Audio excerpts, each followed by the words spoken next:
Hello, everyone. It's your girl, Khadijah-KhaDiva. Welcome to Conversations with Klever-KhaDiva.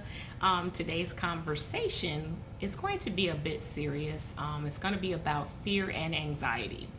Of course, when we first hear the terms fear or anxiety, we think of a negative emotion. I believe we all have experienced fear in some capacity, as well as anxiety. And when I think of fear, it's a negative emotion, and I believe it's definitely has something to do with a perceived threat. Whether you're fearful of dogs, it can range from being fearful of dogs or fearful of public speaking. Whatever it is, you're just afraid. You've heard the term of shaking like a leaf, trembling. That's what we think of when we think of the term, what I think of when I think of the term fear. When I think of anxiety, anxiety is worry and overly concerned, and to the point of getting consumed with whatever the issue or the problem is. These are, again, negative emotions, and I think we all battle them and have battled them. In my personal experience, it's never left me with a pleasant feeling, and I believe that's the same for everyone who's experienced those two emotions. I think one of the critical things of moving beyond being afraid and being overly anxious is self-talk. I think self-talk is when you have to challenge yourself, think to yourself, where did this thought come from? Why am I thinking this way? And is this thought true? You have to kind of question the legitimacy of what you're thinking. Self-talk is really important. That's one thing that I'm actually learning in my personal journey. Whenever I have a perceived threat, the first thing I have to now do, I challenge myself. I'm saying, okay, where did this come from? What were the circumstances that actually put this fear, this emotion, this negative emotion I'm experiencing right now? What happened?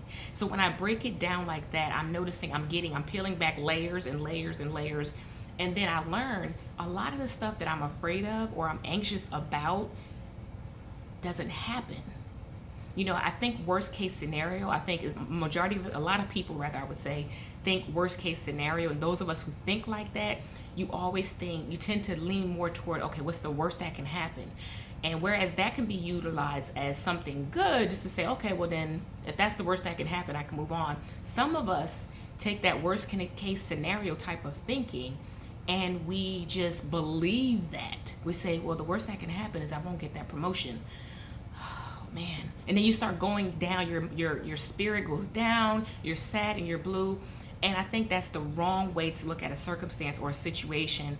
I just believe that we have to overcome fear by self-talk. And it has to be positive self-talk and surrounding yourself with positive people, and definitely being around folks that are going to help you come out of that dark hole, whatever that fearful thing, and confronting it face on is really critical. Those are just a few things. Never mind what if this happens, what if that happens. That's not for us to tell. We don't have any control over what. And I think that's a big issue with anxiety, is that we look for control of, if I feel that it's going out of my sphere of control, I get nervous, I get anxious, I get nervous, and I get shaky and stuff. That's not how we should think. I think you're only digging yourself into a bigger hole when you do that. So that's, again, my experience, as well as experience of other folks that I've talked to. And I know this video is short and sweet, but those negative emotions, I think we kind of need to address those, confront those, and just move forward and live a life that's of health, a healthy life, having a healthy mind, because it starts here. Once you get this down and become disciplined, more disciplined as time goes on, when you challenge those thoughts, challenge those negative emotions, I think you're on your way to a road of recovery, let's just say that. Now, I'm not a licensed therapist or counselor or psychologist, but based on my own personal experiences, and again, experiences that I've shared with or I've heard from friends, I think those are critical things that we should do to help overcome fear. So, guys, if you have anything to say, if you want to add a bit or two, please feel free to subscribe, mention anything down in the comments, and I hope you enjoyed this video.